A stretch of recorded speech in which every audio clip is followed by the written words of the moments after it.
Сегодня хочу предложить вашему вниманию 4 очень вкусных и интересных салата, которые можно приготовить не только на праздники, но и на каждый день. Всем привет! Ну и первый салат, который стоит приготовить на каждый праздник, который вы будете праздновать у себя дома. Сам салат очень легкий в приготовлении, а все продукты очень-очень хорошо сбалансированы. А получается так вкусно, что перед ним трудно устоять. И самое главное, его точно будут искать на любом праздничном столе. Первое, что нам понадобится для приготовления такого вкусного салата, это пекинская капуста. Ее нужно будет нарезать небольшими кубиками. Лучше всего использовать саму верхушку капусты, потому что она там самая вкусная и самая воздушная. После того, как вы нарезали вот такое количество капусты, ее нужно будет немножко посолить, немножко перемешать, и я бы сказал, что даже чуть-чуть отжать. Сегодняшний салат мы будем собирать через салатное кольцо. Диаметр у меня сегодня 18 сантиметров. На дно тарелки вот так вот добавляем небольшое количество майонеза. Затем на первый слой отправляем полностью всю капусту, которую вы измельчили. Ее там должно быть не слишком много. Слой должен быть примерно до 1 сантиметра толщиной. Вилкой или ложкой делаем ровный равномерный слой.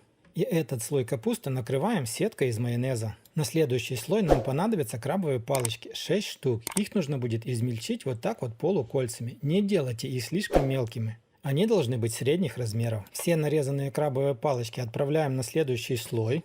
Равномерно их распределяем по всей поверхности и накрываем сеткой из майонеза. На следующий слой нам понадобятся заранее отваренные 3 куриных яйца вкрутую. Их нужно будет натереть на крупной терке. И после того, как вы все хорошо разровняете, слой из яиц нужно будет посолить и поперчить. Соль и перец, как всегда, добавляйте по своему вкусу. А затем этот слой накрываем сеткой из майонеза. На следующий слой нам понадобится свежий огурец. Полностью весь огурец нужно будет нарезать соломкой. Нарезанный огурец отправляем на следующий слой, хорошо его выравниваем, его нужно будет немножко посолить. Не переживайте, если огурец пустит сок, для салата это будет только лучше. Слой из огурца тоже накрываем сеткой из майонеза. На следующий слой нам понадобится 100 грамм твердого сыра, любого по вашему усмотрению, который вы больше всего любите. И его нужно будет натереть на крупной терке. Наверх на сыр делаем небольшую сетку из майонеза, и этот майонез нужно будет постараться по сыру разровнять. И последнее, что нам понадобится, это примерно 200 грамм любой красной рыбы. Ее нужно будет постараться нарезать на крупные кубики. Всю измельченную рыбу отправляем на верхушку салата, и этот слой будет использоваться в качестве украшения. Распределяем кубики из рыбы равномерным слоем. И еще верхушку нашего салата нужно будет присыпать слегка обжаренными семечками кунжута. Они придадут как и вкус, так и красоту. Салату нужно будет дать хотя бы 2 часа, чтобы он настоялся. Снимаем салатное кольцо и смело подаем к столу. Я вас уверяю, такой салатик будет самым красивым на вашем столе и самым вкусным. Попробуйте приготовить такой салат хотя бы один раз, и я уверяю вас, что этот салат станет фаворитом на вашем праздничном столе в течение нескольких лет. Ну а такой вот необычный и красивый салат гости сидят в первую очередь. Делайте всегда двойную порцию, потому что разлетится со стола он просто на ура. Ну и для начала берем заранее отваренные 2 куриных яйца вкрутую и стараемся их нарезать на кубики. Все нарезанные продукты, которые мы сегодня будем использовать, отправляем в отдельную глубокую тарелку. Затем мы берем 5 крабовых палочек, их нужно будет нарезать полукольцами так, чтобы они более-менее были похожи на небольшие кубики. Далее нам понадобится 100 грамм твердого сыра, любого по вашему вкусу, который вам больше всего нравится, и полностью весь сыр натираем на мелкой терке. Натертый сыр отправляем в тарелку к яйцам и крабовым палочкам. Еще нам понадобится одна небольшая отваренная морковка. Ее тоже нужно будет натереть на той же терке, на которой мы натирали сыр. В эту же общую тарелку нужно будет пропустить через чеснокодавку 3-4 зубчика чеснока. Затем все, что есть в тарелке, нужно будет посолить и поперчить. Соль и перец, как всегда, добавляйте по своему вкусу. После нам нужно будет все немножко перемешать в сухую, чтобы все продукты, так сказать, чуть-чуть перемешались. Затем добавляем примерно 2-2,5 столовые ложки майонеза. Еще раз очень хорошо все перемешиваем, и уже получается очень вкусный салат, который можно подавать как отдельное блюдо. Но у нас сегодня будет не только вкусно, но еще и красиво. Берем тарталетки, берем небольшие салатные листья, один листочек вот так вот укладываем на дно тарталетки, затем примерно ложка-2 столовых укладываем салата в эту тарталетку. Вы только посмотрите, какая красота в итоге у нас получается. Смотрите, я украсил тарталетки веточкой укропа, но как по мне, намного красивее и эффектнее выглядела бы здесь красная икра. Несколько икринок на каждую тарталетку и было бы достаточно. Ну а вот этот один из любимых моих салатов. Сегодня делаем очень волшебный салат, который у мамы в тетрадке записан как любимчик публики. Я никак не мог понять, почему такое название, но когда попробовал, все стало ясно. И для начала нам нужно взять одну луковицу, нарезать ее на маленькие кубики и замариновать. В довольно-таки глубокую тарелку отправляем нарезанный лук, добавляем 1,5 столовые ложки сахара, 2 столовые ложки 9% уксуса. Хорошо все вот это нужно перемешать и залить кипятком, так, чтобы полностью весь лук был покрыт и немножко даже плавал. Затем накрыть крышкой и минут 10 вот так он должен будет замариноваться. Сегодняшний салат мы будем собирать в салатном кольце. Как сделать вот такие вот кольца? Сейчас в уголке и в конечных аннотациях появится ссылка на подробную инструкцию. Салат мы будем сразу же собирать в тарелку, и на первый слой нам нужно отваренный картофель натереть на крупной терке. Затем берем вилку и все хорошо аккуратно разравниваем, чтобы получился равномерный слой. Слой картошки нам нужно немножко посолить и поперчить. И сделать на нем майонезную сетку. Следующий слой берем одну отваренную морковку и тоже натираем ее на крупную терку. Разравниваем морковку так, чтобы получился равномерный слой.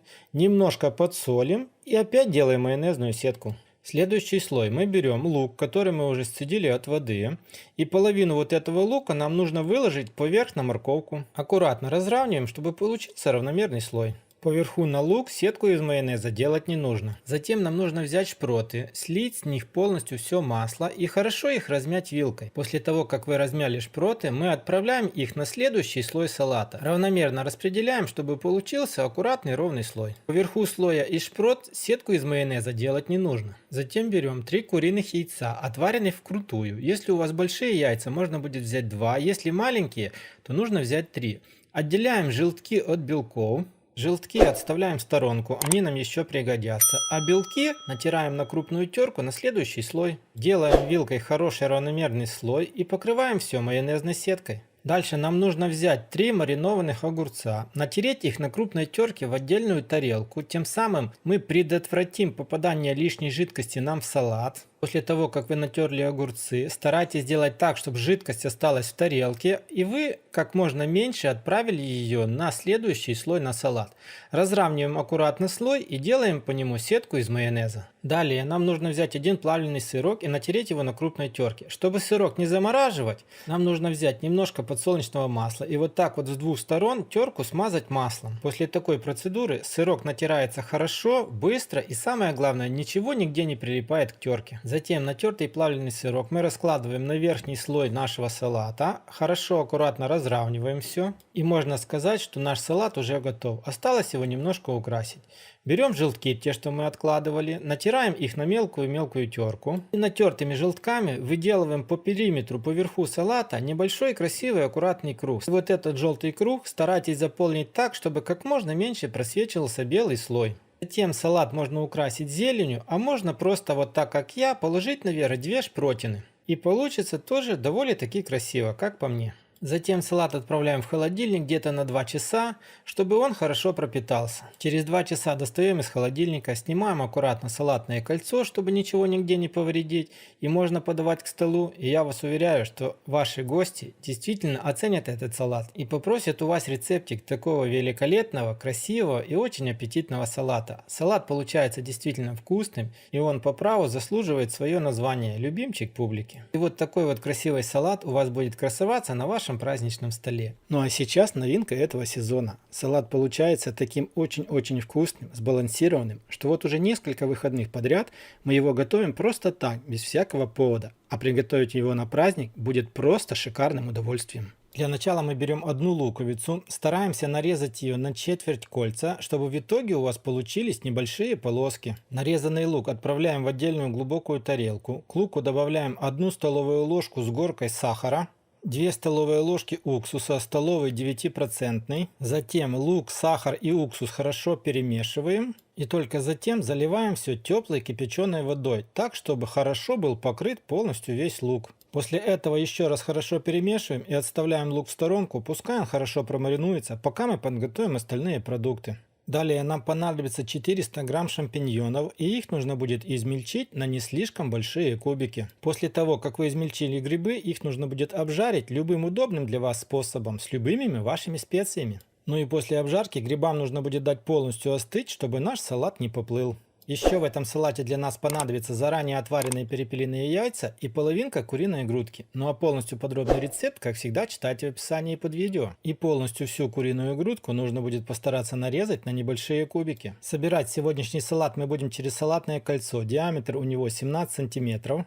На дно тарелки добавляем небольшое количество майонеза. И на первый слой отправляем чуть больше половины нарезанного кубиками куриного мяса. Слой из мяса нужно будет хорошо выровнять. В это время нужно будет отцентровать салатное кольцо, чтобы оно у вас было по центру тарелки. Этот слой из мяса нужно будет посолить и поперчить. Соль и перец добавляйте, как всегда, по своему вкусу. Далее добавляем майонез. В этот случае я не буду делать сетку, потому что майонез нужно будет все равно разровнять. Но если вам будет так удобнее, можете делать сетку из майонеза. На следующий слой отправляем полностью все обжаренные грибы. Повторяюсь, они уже у вас должны будут очень хорошо остыть. После того, как вы выровняете слой из грибов, майонез добавлять не нужно. Сразу же наверх на грибы мы отправляем процеженный маринованный лук. Наверх на лук добавляем майонез. Этот слой из майонеза тоже нужно будет хорошо выровнять. Так лук станет еще вкуснее в вашем салате. Но повторюсь, если вы хотите, делайте просто сетку из майонеза. На следующий слой нам понадобятся помидоры. У меня сегодня такие маленькие помидоры. Их нарезаем полукольцами. Если у вас будут большие помидоры, их нужно будет нарезать на четверть кольца. Нарезанные помидоры укладываем на следующий слой, плотно, равномерно в один ряд. Этот слой из помидор нужно будет посолить и поперчить по своему вкусу. Ну и уже на этот слой из помидор я делаю просто сетку из майонеза. Наверх на помидоры мы отправляем полностью все остатки нарезанного кубиками куриного мяса. Далее мы берем заранее отваренные перепелиные яйца, 5-6 штук. Их нужно разрезать вот так вот пополам и равномерно распределить полностью по всей поверхности куриного мяса. Ну а наверх на перепелиные яйца нам нужно будет сделать сетку из майонеза, таким образом, чтобы каждая половинка яйца была хорошо покрыта майонезом. Самый завершающий слой нам понадобится 100 грамм твердого сыра, любого по вашему желанию. Его нужно будет натереть полностью весь на мелкой терке. Затем отправляем весь натертый сыр на верхушку на яйца. Аккуратно разравнивайте все вилкой и сыр немножко, так сказать, утрамбовывайте. Так верхушка салата вашего будет более красивая. Салату нужно будет дать настояться минимум хотя бы 2 часа, ну а непосредственно перед подачей я решил его украсить зеленым луком. Снимаем салатное кольцо и только посмотрите, какой он красивый получился. В этом салате не только все сбалансировано, но и все очень-очень вкусно. Я уверен, что в восторге будете не только вы, но и ваши родные, близкие и все гости, которые его будут пробовать. На этом у меня на сегодня все. Со стопроцентной уверенностью рекомендую вам приготовить его на любой праздник. Будь то это Пасха, день рождения или еще какой-то праздник, он всегда будет номером 1 на вашем столе. Также рекомендую посмотреть еще один рецептик не менее вкусного салата. Ну а мы с вами встретимся, как всегда, в новых видео на канале Аппетитная кухня. И не забудьте оставить комментарий после того, как вы попробуете этот салат. Всем пока!